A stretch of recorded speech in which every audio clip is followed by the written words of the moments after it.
And we are the Commune. So everything you see tonight is going to be improvised. And this show is really all about you guys. So we want to know, has anybody out here had a particularly hard day? And something actually hard, like not like your roommate ate your yogurt. It was still shitty when you ate my yogurt once. The movie is surprisingly written for a film about improv. That being said, when you hire 6 actors or 5 actors like this who are so talented and so smart, you ultimately want everybody's kind of brain juice. Yeah, Squeeze their brain juice into there. So there's lines like this Gillian has one of my favorite improvised line that's snuck into the movie, which is she's on stage and she says the last drop of a man's blood is the sweetest nectar you'll ever taste. Mm-hmm. And when you see the movie, watch Chris Gethard's face on camera because he just looks over like and he's so happy and so worried at the same time. She just jumped in there. But it was great. Another moment that happened in the movie, or that twice this was mentioned and it was cut both times, when Chris's character Bill is telling Jack, my character, yes, what are you going to audition with? We just did a run of different things. And he's like, Alex Rodriguez with the cell phone, you got to do that, which made it into the movie. And we did The Rock. But one of them was, he goes, are you going to do Rat-a-tat-tat, the tattooed rat? And he said Rat-a-tat-tat, the tattooed rat, which almost made us break, but we made it through. Yeah.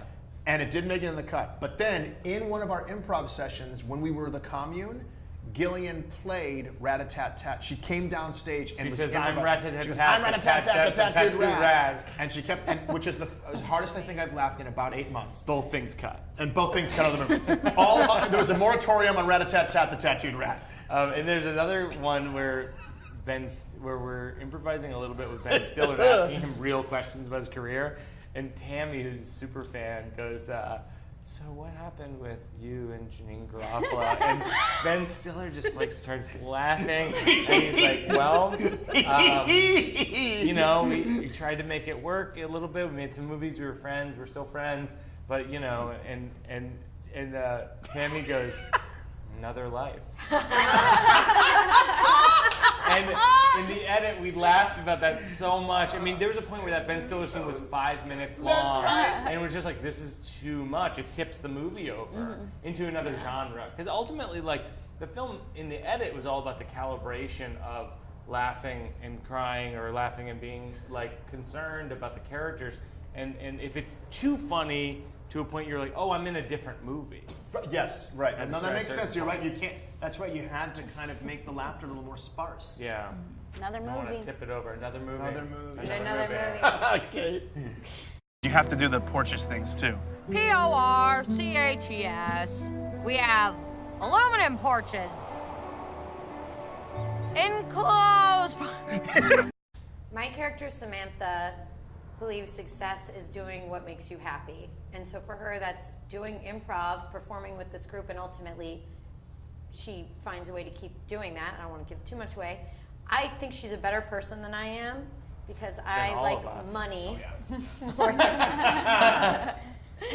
So for me, can we cue the money Yes. falling down on Gillian's head right now? And watch how she bathes in it. I like being able to go out to dinner. So I aspire to be more like my character. I do too. My character Miles is bitter and he's maybe not as talented as some of the other members of the group, and he's sort of coming to grips with that. He's sort of looking in the mirror, literally and figuratively, about what his life is going to be. And when I watch the film, I want to be Sam. I aspire to be Sam, and I think I have a little bit of Jack in me, and I have a little bitterness of Miles. My character of Allison, I think, is really just super happy within the family that is the Commune. I think she's really comfortable there and probably could stay there forever, much like Sam. But I feel like also she has this other thing that she likes to do, but maybe isn't recognizing it as much because she's just happy improvising. And so, yeah, her cartoons kind of are her comfort And her cartoons, by the way, are Kate's drawings. Which are my comfort Which are in life. incredible. Yeah. People should seek them out. They're Oh, awesome. Thanks. When I wrote the script, it was that her character was a playwright, or her character was a novelist. And when I saw Kate's drawings, I was like, no, she's a graphic novelist. I asked Kate, can we use these? And she said yes, and so it became, I think, much more specific and unique and interesting. Yeah, it's they're fantastic. They really are. Thank you. They're on some level that I don't understand, but I love. With Jack, I think the interesting thing about Jack is we're talking about how we all aspire to be like Sam, and I think we do for the most part. Because Sam's the hero. She's the actual good. She's the happy ending of the movie. Yeah. Jack got exactly what he wanted, and he's the tragic hero of the movie. He got exactly what he wanted, and there is no bad guy in the film other than the situation. But Jack, if there was a bad guy, if it was a standard film, he's the evil antagonist who got his just desserts. We're gonna, in the edit, they're just gonna have to put a red line over your face that just says spoiler alert, spoiler alert, spoiler alert. Yeah, right. I'm trying to think. Well, this is your own company, so you can give them directions You know as what I to mean? what But- not to but say. Totally. Jack seems to achieve something he really wants, and then and in my life, I just want to make sure I'm doing good work. Like if the success is if the director is happy, that's success. And then everything else, the chips fall where they may. That's all. That's all. Success is that I made the right decision to do a project. It should be from that seed level. 5 minutes, guys. 5 minutes, guys. 5 minutes, guys. Why am I Japanese? Remember when you said, "Please tell me when I'm racist"? Yeah. It's one of those. This is one of those. times. Thanks. Thank you. I think we got past that in rehearsal. Like in week one. These guys came to town a few weeks early. We did improv workshops together, and we rehearsed scenes, and we went bowling. We hung out, and became friends. I feel like by the time we were shooting, we were like, we started out pretending to be friends, and then became friends. I also think if you're following the principles of improv, which is you should be listening all the time, it's easier to know when is a good moment for you to add something and when you should step back and they've got it. So I've never felt more of an active listener in my life, which is something they talk about in acting class, which is very hard to do when there's a script and you know it's coming, but incredibly easy and also essential when you're improvising. And I'm going to go out on a limb a little bit, but I really feel like we all loved each other really quickly. we do. You're wrong! No, we do. Yeah, but no, it was not even just friends. We're like, oh man, I don't know, it felt very deeper, faster than that. I agree, and I think we all were trying to tell the same story. Exactly. Well, and that's because of you. Because you distilled everything to exactly what you wanted. There's nothing peripheral in the story, which is interesting because in the editing process, you still cut fat.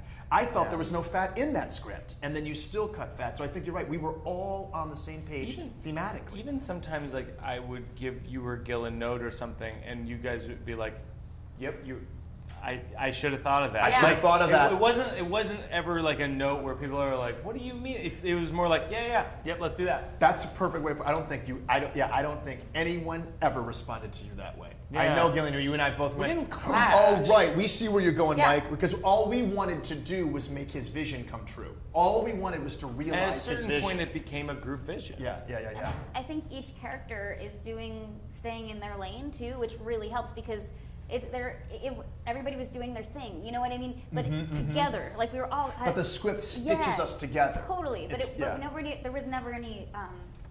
Well, you never feel like you're being left behind. You know that your character has motivations, has fears, has goals, has dreams. Every character had those things. So no one felt neglected or that there was less to what they were doing. I feel really lucky because I know I've worked on movies where someone's a diva or you have a movie star, and in between takes or in between setups they'll be in their trailer or whatever, and with Keegan and Gillian and everybody would just they would just hang out with the crew, entertain the background actors. But there wasn't a trailer. There weren't trailers. We couldn't afford trailers. Is what I'm You're saying. saying that as though we had places to go. Or people to talk to. The worst thing would be if someone did. If Yeah. someone Yeah, felt, I'm gonna actively find a place to go to not be with these people. All I wanted to do was hear you and Christina talking. Yeah. I just wanted to hear our like what you know, makeup, Chris. our makeup artist. Yeah, I just wanted to hear you guys having your little conversations, and then Tammy and I would go sit over here, and then Chris would join us. Oh, I was saying that it was fun too because there were people on the crew that I had worked with years ago on far tinier indie films that were very traumatic to shoot, and it was a nice like moment of not reconciling, reunion. That's it was a really lovely reunion with those people too. So I think there was just like a general happy vibe on set with the crew and cast. And you were saying at the premiere you had that when you saw crew members. I had the thing is, everything was good because I was leaving and waving to crew members and Jacqueline and seeing and I'm like, and I couldn't be with them, but I didn't care because I had to get up in the morning to promote the movie, and that's what was missing them and having to get up early in the morning to promote the movie are both victories because they were both things I wanted to do and had a desire to do because it's so good. I think the experience on set, just even talking about this now, it was so rare. Like rare. like I still talk to so many of the crew members. That doesn't always happen on a set, and it's so neat that we all became such good friends. We ended up with this insane inside joke because one of the production designers wrote graffiti on the wall of the green room, and it said this non sequitur thing. It said, Miles, my character, doesn't know his own butt strength. And I think it was Keegan pointed it out. He's like, this is absurd. And then Kate started singing. I just sang it for some reason. We started singing it together and harmonizing. Miles doesn't know his own butt strength. It's just like, Miles doesn't know his own butt strength. Miles doesn't know his own butt. Miles doesn't know his own butt strength. Miles doesn't know his own butt. And then we tried to make up verses with Ira Glass and Emily Skeggs, who, I don't know, just has a Tony. Yeah. So no big deal. It was just crazy. And there just happened to be a beautiful, I think it was the largest grand piano in Manhattan. In Manhattan. Yeah. Happened to be where we were shooting. It was the biggest Steinway in the performance venue. Yeah. So she was improvising piano, and Emily Skeggs, who stars in Fun Home on Broadway, was singing like this beautiful Miles doesn't know his own butt strength. Yeah. That's exactly how it sounded. Exactly like that. Good. You know what, Emily? You guys sound exactly the same. That's crazy. Your voices. Mike's her understudy for Fun Home. Yeah. It's got to be somewhere I got to be right now. We didn't. I'm trying to find the video actually. Oh, the video. Christine sent the video the other day. Oh, the video. Because I have the video. Oh, Yeah. wow. Let me see if I can play it in a way that. Also, the crew started to pick up the tenets. Right there on your lapel. We share, but you have so much more. You gotta, what is it? You gotta. That's Emily Skeggs singing. You gotta clench in lands that you've never seen before.